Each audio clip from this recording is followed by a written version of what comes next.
All right. So, dear colleagues, I would like to welcome you to today's BrIAS research seminar. And we have two presentations today, actually very closely related presentations. The first one will be given by Dr. Kata Dozsa, if I pronounce that correctly, and the second one by Dr. Catherine Throssell over here. So it is my honor to introduce Kata. Kata is a postdoctoral researcher at the Brussels School of Governance, where she conducts empirical research on the Curiae Virides ERC project on transnational ecological litigation. Her research focuses on children's rights, intergenerational justice, and climate change. And Kata is the author of the book Children as Climate Citizens, published by Routledge in 2023. She has also published extensively on issues related to long-term decision-making. She was awarded the 2022 Sustainable Research Award for her contribution to climate change policy development in Belgium.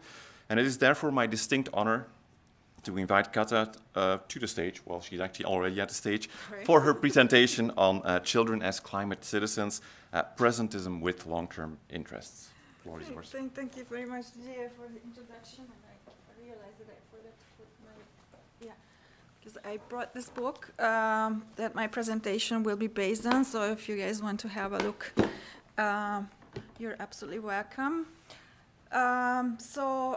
Thank you very much again. Welcome, everyone. As Didier said, I'm a postdoctoral researcher, and my research has been long focusing on children's rights in the climate change context. And I focus mainly on participation, access to justice, and access to information of children. And these rights are the basis of children's citizen rights, so to speak. And today I will introduce you the concept of children as climate citizens. And I will focus mainly on the intergenerational aspects of this concept and the tensions, but also the reconciliation or the bridge between the present interests of children and the long-term interests of young people, children, in the climate change context. So, yes, this is what I just talked about, sorry. At the last point, I would really like to focus mainly on the legal solutions. I am a lawyer by training. I don't know, how many of you are lawyers here? Oh, that's wonderful. So I hope you will enjoy my insights from a different angle. I brought you mainly the litigation area to discuss, and how intergenerational justice in litigation manifests, especially when children are actors in litigation, and how the courts play a role in providing a bridge between presentism, long-termism in climate governance. So why do we talk about children in the climate change governance context in the first place? Currently, more than 1 billion children, nearly half of the world's child population, live in extremely high-risk countries. And of course, children who are living in the present are already experiencing the impacts of climate change, but they also will experience it throughout the life course. These are all stated by many, many scientific studies, which we all know about. These scientific studies discuss the disproportionate exposure and the vulnerability of children living today, and also throughout the life course, the cumulative effects and the unequal impacts of climate change on children, and that it can be also irreversibly impacting children's lives. So, but when we talk about children in the climate context, we also think about the intergenerational inequalities how will they experience climate change in their future, and their children and their children.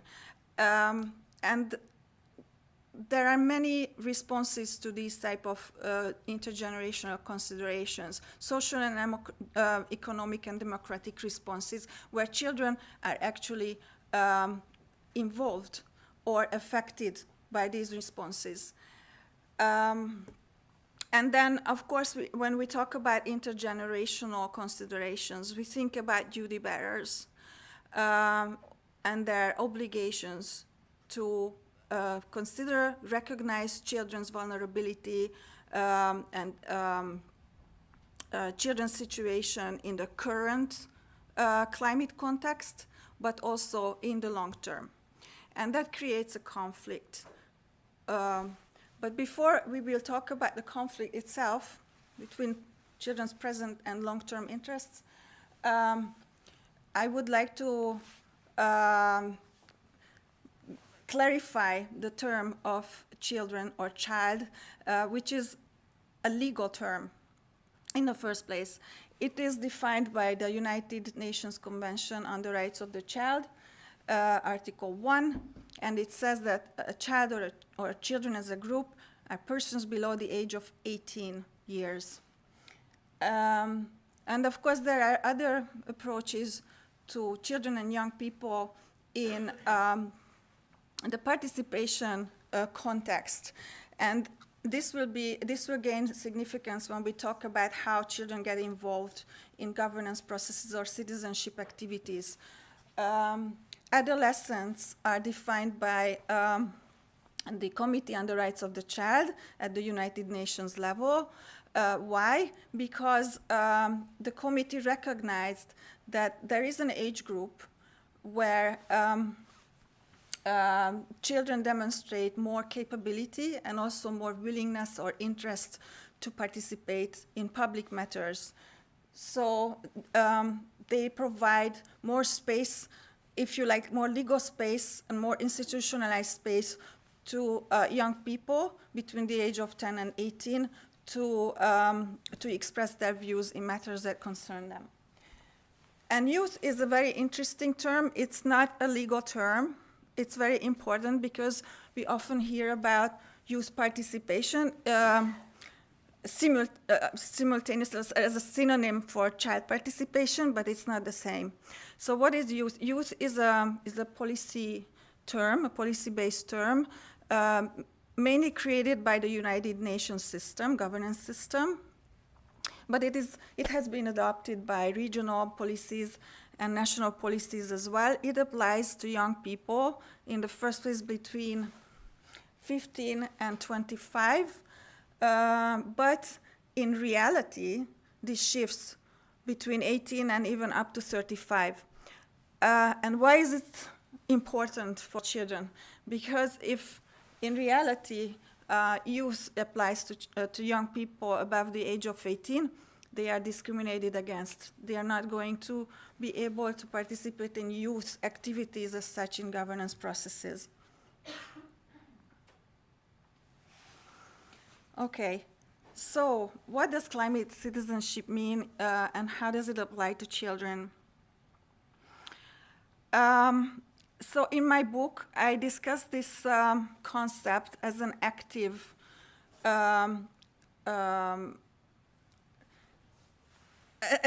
concept for children being involved in climate change matters. So I apply it to all children, but mainly those who are interested in environmental issues, who have or feel an affiliation or responsibility towards nature, other human beings, environmental protection. But it also has a long-term effect of citizenship, of active citizenship for children, because they experience democratic values, they experience being involved in public matters, and they can sustain it in society throughout their lifetime, and they can also provide that to their own children in the future. So for society and for children as well, this citizenship concept is a beneficial, or citizenship activity is a beneficial activity. It is also an abstract concept, so it's not linked to the national sovereignty, and it's important because you're a political scientist mainly. So the citizenship here is not to be understood as a concept based on the national sovereignty or national context, but more as a geographical, global concept that reaches beyond borders, both physically and digitally, for example.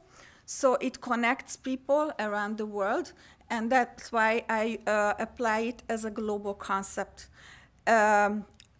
for children as climate citizens. And then it's also a rights-based concept. Why? Because children do have rights that are considered to be citizens' rights or political rights, freedom rights.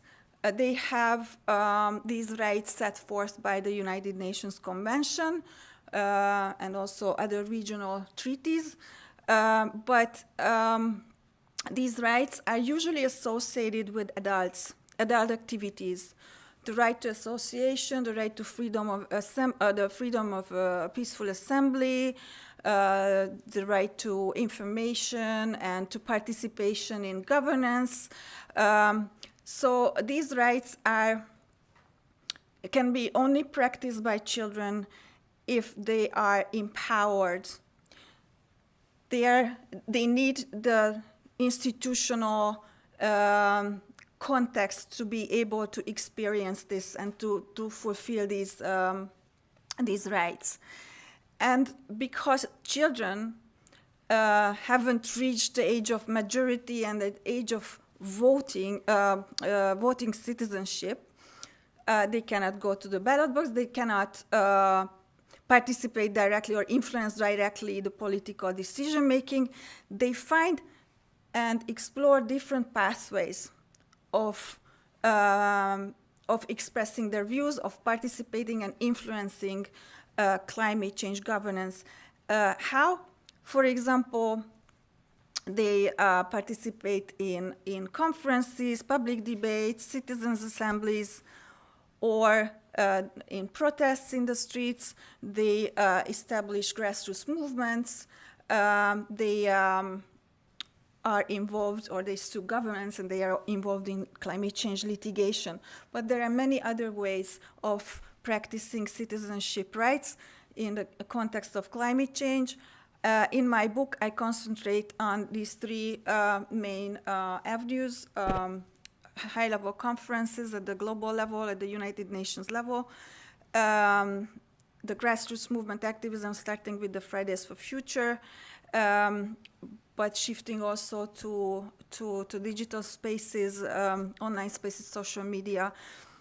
And the last avenue is the litigation.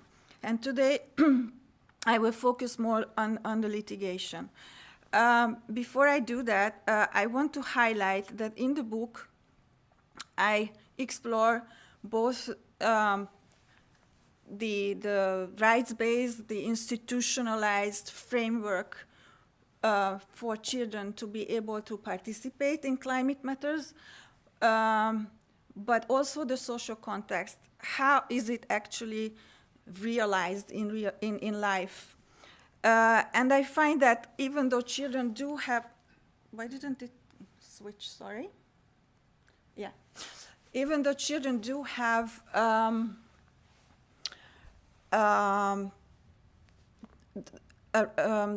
the rights, and also they are recognized as stakeholders. They do have institutionalized spaces, for example, in the United Nations system, as children and youth groups. They still have to face with many, many obstacles and constraints. And why? Because their capability is always questioned. Their age is always questioned. The age provides also the vulnerability and the responsibility to protect them. And because of that, many adult-led institutions, adult-led fora spaces, they are not willing to provide spaces for children to come in because they are afraid of this obligation to protect children in these spaces. So there are a lot of different issues to consider, but also how children experience their situation, their obstacles, but also if they participate these processes, whether they experience it as a meaningful or a tokenistic and instrumentalized process, whether they actually have a chance to exert influence on the decision making, or they are absolutely marginalized or overlooked, whether they are included or discriminated against. And in the book, I have, in each chapter, I bring in questions on what happens if we consider, for example, tokenism as a basis for children to be able to find other avenues of participation, triggering other alternatives, such as, for example, participating instead of conference and going to high-level conferences, participating in local initiatives or citizen assemblies. Or what if children have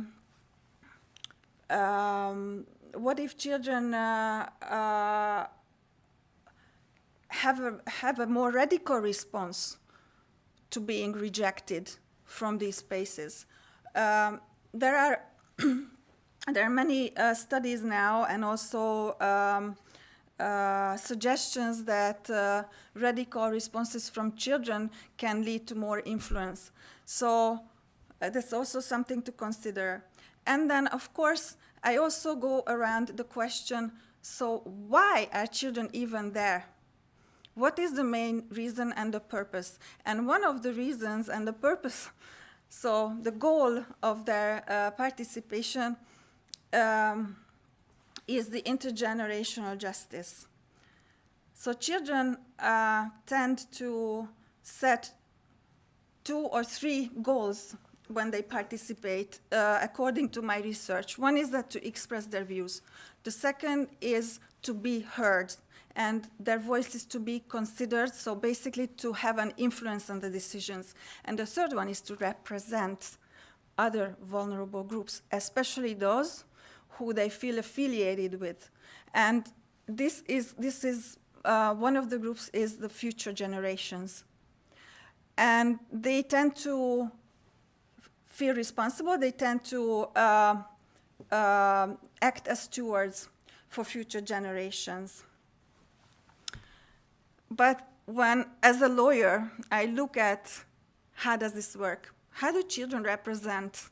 What is the legitimacy of children representing future generations? First, I come across with the question, what are the future generations? Who are children actually representing?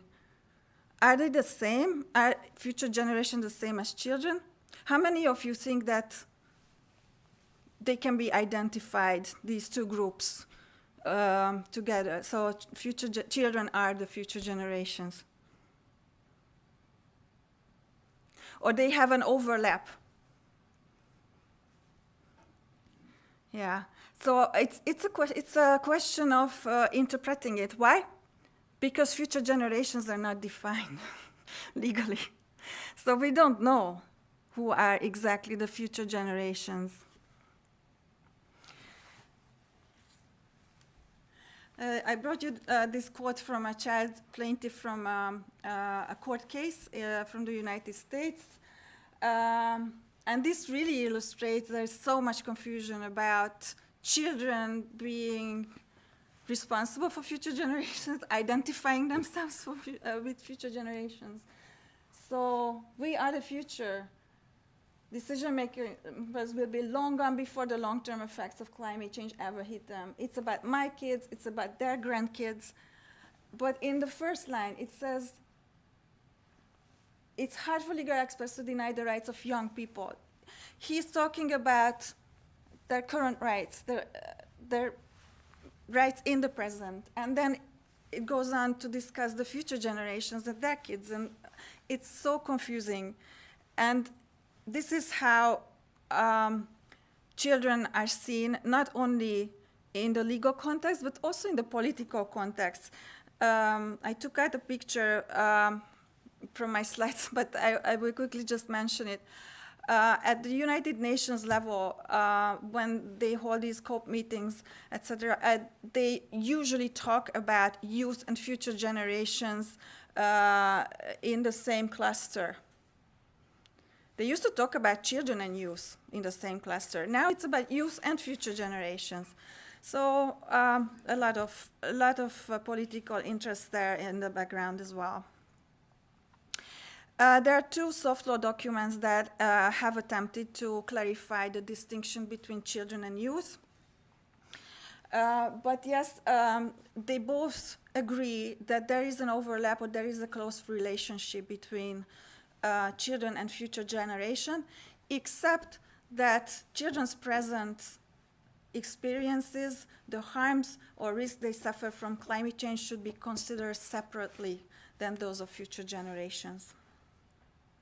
And of course, both papers, both soft law documents discuss the duties or the obligations of duty bearers to consider children's interests in the present and not just in the long term. So we arrived, yes? Clarification about the term duty bearers. Can you maybe unpack it a little bit? When I refer to duty bearers, yeah, it's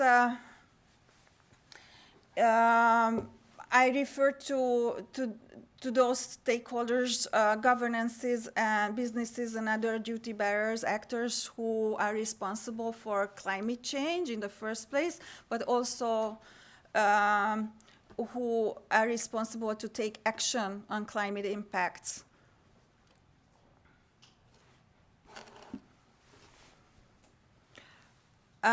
This is the map, not exhaustive list of litigation worldwide that includes children as plaintiffs. It's from 2024. Obviously, the number of these cases have increased. We're talking now about 50, 60 cases worldwide out of the more than 4,000 cases, climate cases altogether. So it's a small proportion of the climate cases, but these cases are significant because they receive a lot of media attention. Why? Because when children participate, it's all about vulnerability, it's all about intergenerational justice, the rights of future generations, and these are milestone cases in climate litigation. Strategic climate litigation have moral elements when we consider intergenerational justice. They are brought because they want to include the marginalized. They want to give space to the voiceless, including children and the future generations. And on that point, I would like to highlight that children are actors who do have voice, who can express their views, in contrast to future generations who don't and who need to be represented. These cases, these litigation cases, always frame time for the present, but also for the future. So they talk about we need to act now, we need to consider the future consequences. Climate change is an emergency or it's a crisis now, and that we also have to provide the rights and equity and justice throughout the children's lifetime or in the future for the next generations. And these cases also aim to achieve social change. And now we have arrived to the conflict between presentism and long-termism, but strategic climate litigation is a tool to actually bridge these two issues. So as far as I understand, but please correct me, presentism from the political science perspective is when decision makers consider present interests of the society or certain groups of the society, as opposed to those living in the long run or coming after them. So as opposed to the future generations, so to speak. But in climate change litigation, when children are acting as plaintiffs, there is always a question whether their rights should be considered in the present or in the long run. And courts tend to play the role of bridging this gap. First of all, they don't, legally, since future generations are not a legal entity, courts tend to avoid providing standing to future generations, as opposed to children. So in many cases, children do get the standing. And they can argue for their own rights, for the harms climate inflicts on them in the present. And courts look at scientific facts, how this happens. And then they also look at the obligations of duty bearers, states, governments, or businesses or other duty bearers, and in many cases, courts have looked at the obligation of states to take immediate action today, in the present, considering the long-term effects of these decisions. The Klimasenjorinen case, I'm sure many of you have heard about it, was brought to the European Court of Human Rights, and this was a milestone ruling from the court. I brought you this case not because children were involved in it, but because children were mentioned along with future generations in the ruling as vulnerable groups and groups that are being disproportionately affected by climate change impacts. And because this ruling said that the Swiss government must act or take immediate action and set binding intermediate emission reductions targets. So in this ruling, in the last paragraph, you can already see that the court is really bridging the present interests with the long-term interests.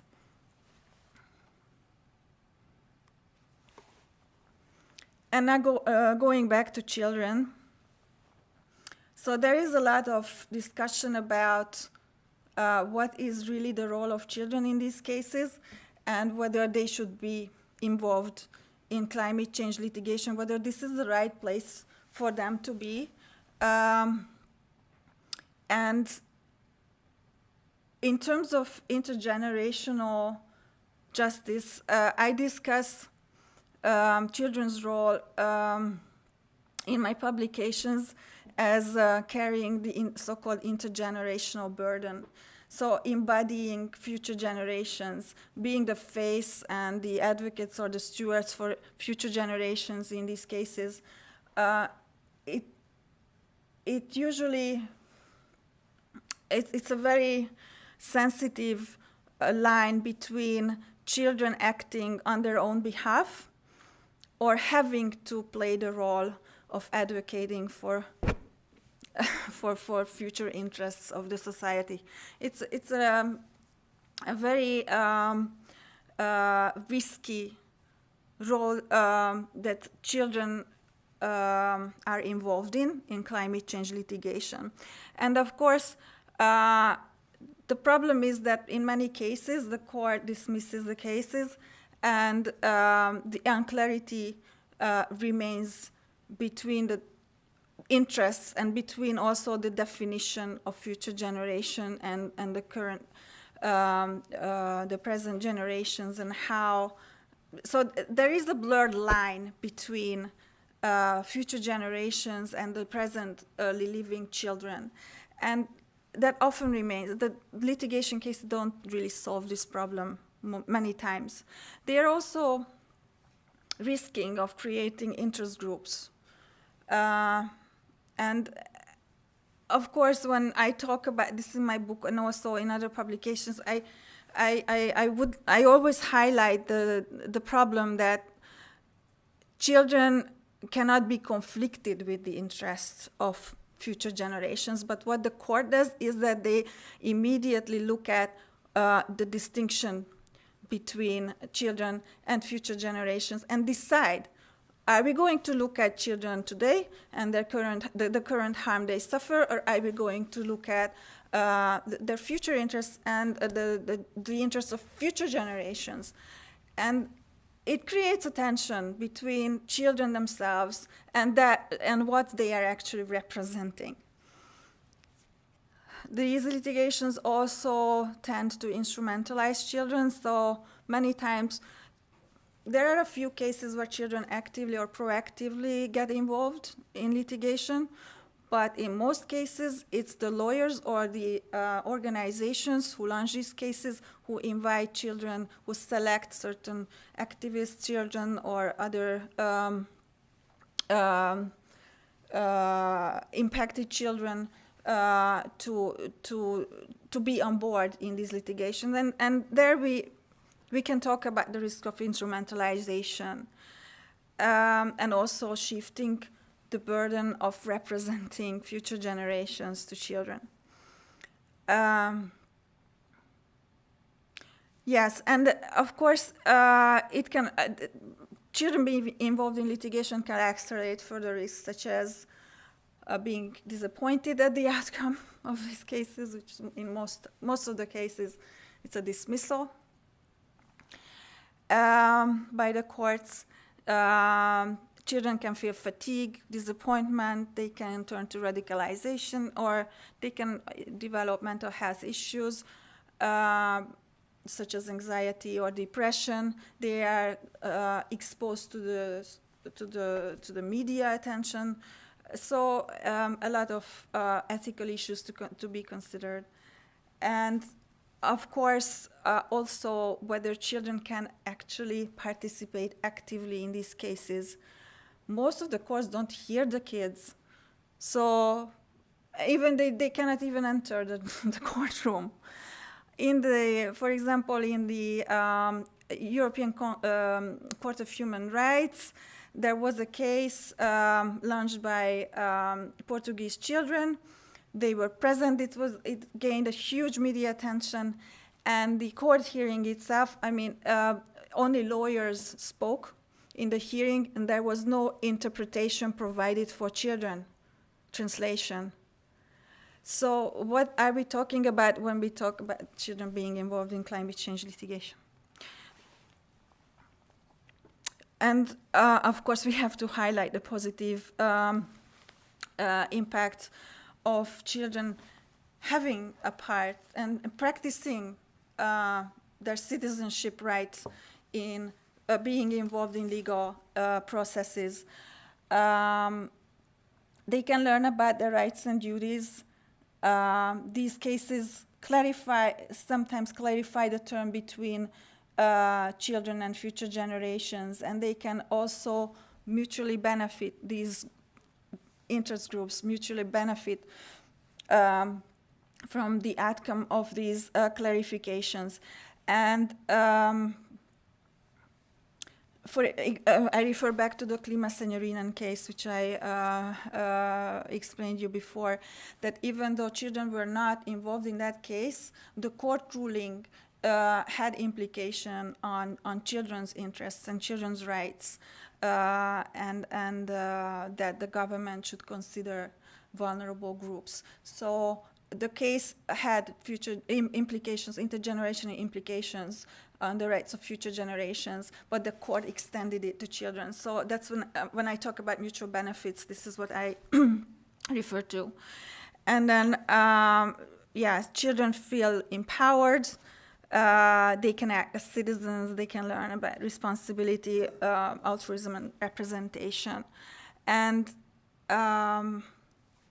the final question is whether these cases can actually trigger social change, awareness in the broader society, and ultimately whether they can influence governance. And then, I would like to conclude with this picture. It's created by an artist, Professor Esther Six from the United States. She created it at the Arctic, printed this message on the snow, and the message came from a young person of the age of 16, and it's, I hope we can leave a world behind that we are proud of, with clean air, soil, and water. I wish for the future generations to see and experience the snow. And this is just a food for thought at the end. Thank you. I don't know if you will use my slides, but I have the references at the end, so if you guys want to look at it, you can. Thank you.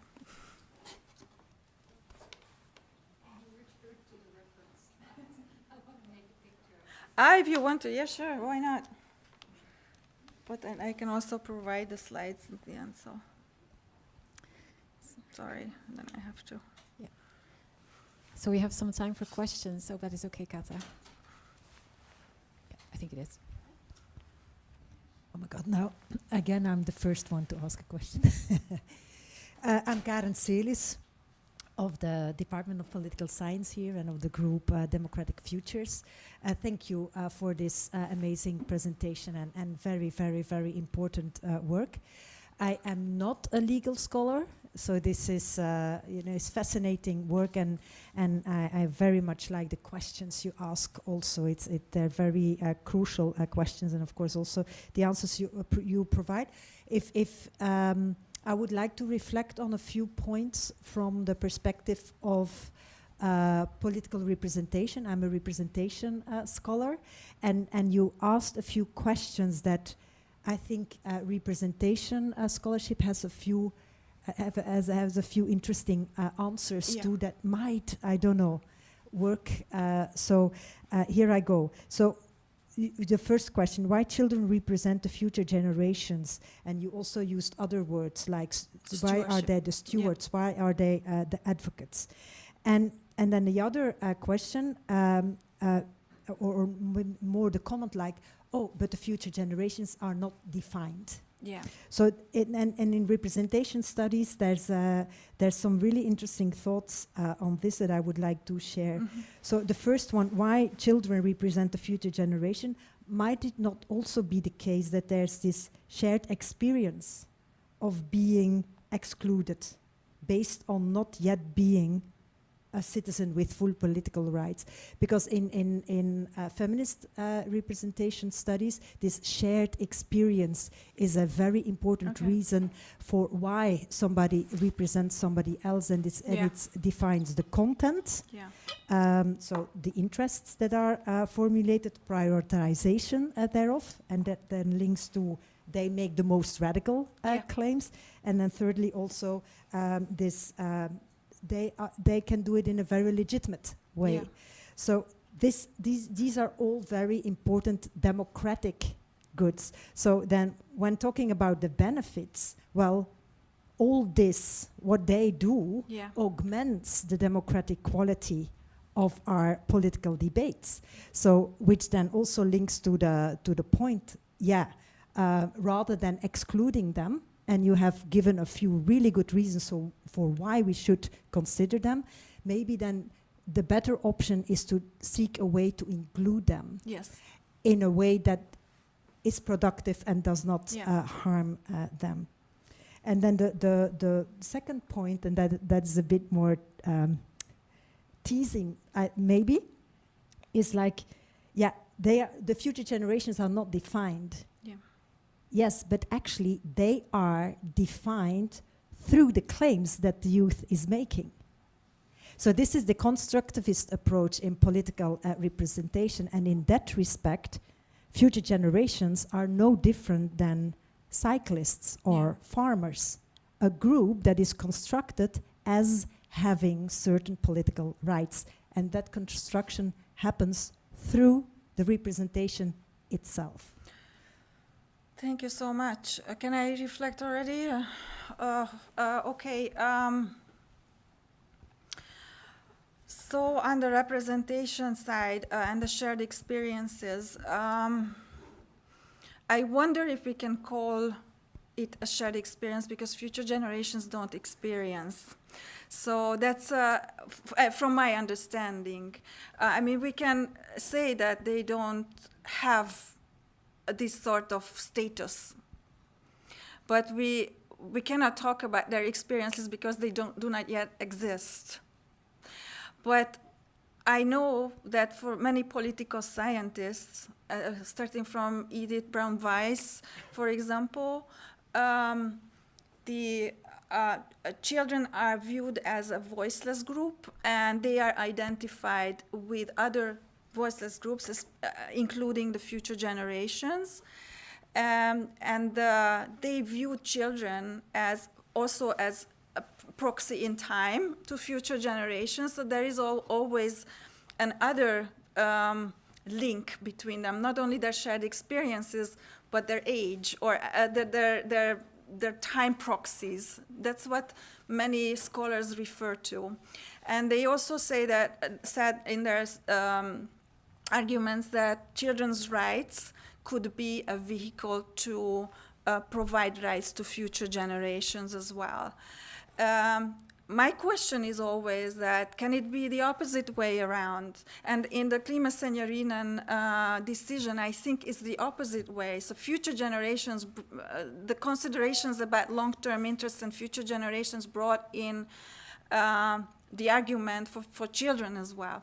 But that's also a very interesting case because their future generations were represented by elderly people. And that's where my other questions come in, which I discuss in some of my publications. Who should carry this burden of representing future generations? Why does it have to be children? It can be any groups of the society, basically. Any other vulnerable groups or elderly groups who are also close in time, because they will basically, if they pass, the new generations come right after them. So how it's a concept that has so many different angles. But this shared experience is a very interesting one. And as a lawyer, I would definitely question whether future generations do have experiences in participation. No, they don't, from my understanding. But they, of course, they are marginalized in a sense. As are children, but as are also indigenous people or women or girls. So it's always a question whether how do we link, how do we establish this link? And I think it's just linking children and future generations together. It's more of a social construction. Maybe political construction as well. It carries political interests too, for sure. But not necessarily legal construction. That's what I would like to say. Yeah. All right. Can I jump in? Yeah, sure. All right. Thank you very much for the interesting presentation. I have many questions. I'll send them to you because I cannot ask them all. Yeah, there's definitely a difference in the way we look at it from a legal perspective and a political science perspective, because one of the things that I have also done some research on future generations and policy making, but we don't generally look at like the litigation part. And my feeling is like, it's very interesting, but it's kind of the very final step. Like once the principles of intergenerational justice have been violated or allegedly violated, then the legal scholars and the courts, they come in. But then the question is like, doesn't the key for guaranteeing the principles of intergenerational justice lie in actually involving young people early on in the policy process, before the policy is even made and can be contested. So do you have any ideas on how to involve them or how to involve younger people in the policy-making process beforehand? Mm. And then relating to something that Karen mentioned, and you mentioned as well, is there's no clear definition of like who these future there's no clear legal definition of who these future generations are. And I think once you get a definition, that definition will be contested as well, because you have future generations of rich people and poor people, future generations of boys and girls, future generations which are like the next generation, and then 500 years down the line. So basically, there's always a generation to be found that might feel offended or might feel hurt by a certain policy. And so it doesn't just stop with defining what future generations are, because there's a huge diversity among them. And also that is kind of a social construction, like what do we consider to be appropriate generations to represent, of course. And then I'm not entirely sure whether the shared experience argument holds up, because I once used it in a parliamentary meeting, and members of parliament actually told me, yes, but I have been a kid at one time too, so I know what kids want. And then it's different from like women's representation or gender and representation, because, well, as a man, I probably don't have the experience that women have. But politicians say, like, I have been a kid at one time, so I know what it is how it feels to represent children. So I'm not entirely sure whether the shared experience argument would be the strongest one to make in front of the of politicians. Yeah, but I'll send you my other questions. Yeah, thanks. Okay. Thank you. So in terms of how to involve them, or at an early stage already, and what we consider as a meaningful participation of children as citizens, as climate citizens. There have been many different models, pedagogical, social sciences, legal models, also on what is meaningful participation for children. In my research, I try to define it as opposed to the lived experiences of children, so what kind of obstacles they have and how these could be tackled, or how these should be considered by policymakers or those in power who can involve them, but then also by theorists. So, for example, in each chapter of my of the social context of in the book, I discussed the idea of what if children had the right to vote and to be involved in public matters that way, to be able to influence governance directly. And in that sense, I usually argue that it would not necessarily make a big difference, because having the right to vote does not mean necessarily that you can actually be involved in public participatory processes. So for children, it would definitely make sense to start it at the very beginning and providing them the information how they can use their rights. Not only for example, in climate change context, we talk a lot about climate education, but that educating them scientifically about climate change is not enough. Involving civil actors and children as citizens in environmental and climate change issues also entails educating and informing them about their rights, citizenship rights, so that they can decide whether they want to use it or not. So I think that's the first step. And then we can look at, of course, the institutional settings, frameworks, and guarantees we can talk about it for days even, I think. But in reality, I would say that meaningful participation barely happens under the age of 18 and even above. So even youth groups are struggling to be involved or to being involved in climate governance because of ageism, because of marginalization, but also other groups of society. So I have come across with questions like why should children be involved and why not indigenous groups, or why not other groups of the society. So it's a discussion always who do carry the biggest interest and who are the most important stakeholders in these policies.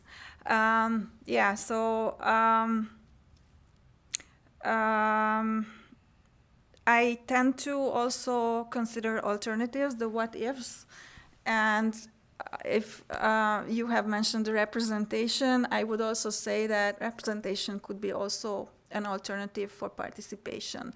But of course, it has to have a very stable framework and legitimate framework and legally, politically. So yes, it could also be a possibility. I have a question concerning timescales. I'm Frank de Koning, and my training is medical physics, and I have been working a lot on the problem of radioactive waste and the potential impact on future generations. And then the question is, how many generations do you have to take into account? The industry will tell you 4 or 5, because the industry won't exist anymore. NG, ADF, etc., they won't exist anymore. And anyway, you may know your grandparents, but you won't know your grandparents. So they will not know who you are, and therefore they say, forget it. Then this is not satisfactory, of course. Then it said, yes, but why should our ethical values be imposed on the generation, say, 500 years from now? Because 500 years ago, they had different ethical values, which were as respectful as ours. So then you come to, say, the length of a civilization. But then the other thing is, yes, but there will be natural changes in climate, for example. On a time scale of, say, 10,000 years, we may have an ice age. So why should you care about future generations when the natural changes, independent of mankind, change it anyway, okay? So, and then the last, nearly finished, 100,000 years, mankind won't exist anymore. Homo sapiens didn't exist 100,000 years ago. And in medical physics and for radioactive waste, we have to show that the potential impact at 1 million years is negligible, which makes no sense at all. So what is your reasonable time scale for for generations? You're asking something that I have never really, I wouldn't say I'd ever thought about, but I never really discussed in my research. Simply because I don't focus on future generations. I focus on children living in the present. But I think, I mean, I would probably, if you ask me personally, I would probably rely on scientific facts and studies on the long-term effects of current pollution. That could be a basis for a time scale, I suppose. But I think that for young people, maybe the first thing that we should consider that the currently living generations, how will they feel or suffer from the current harms that we inflict on them for the long run. And if we consider them in the first place, then it could be helping those to come as well. but it's a difficult question you're asking. I am not, in that sense, a climate scientist, and there are many, even at the VUB, there are many studies on how children will be affected by climate change in the future. So you can even type in the age of the child and the geographical location of the child, and then you can have the result what, at the age of 50, 60 of that child or of the current child, they would experience in terms of climate impacts. And those could be, these type of calculations could be a very strong implications for those who make the decisions today. Thank you. Thank you, Kata. I would suggest Yeah. that we stop the discussion now. We have a short coffee break, then we come back with Catherine's presentation and then the Q&A. And afterwards, there's still also time to have, again, to open the floor to questions for Of course. Kata as well. Is that okay for you as well? Because you had a question, right? Because we can do it afterwards. Perfect, great. Okay, so we see you back in 5 minutes. So don't run away, we have a second speaker.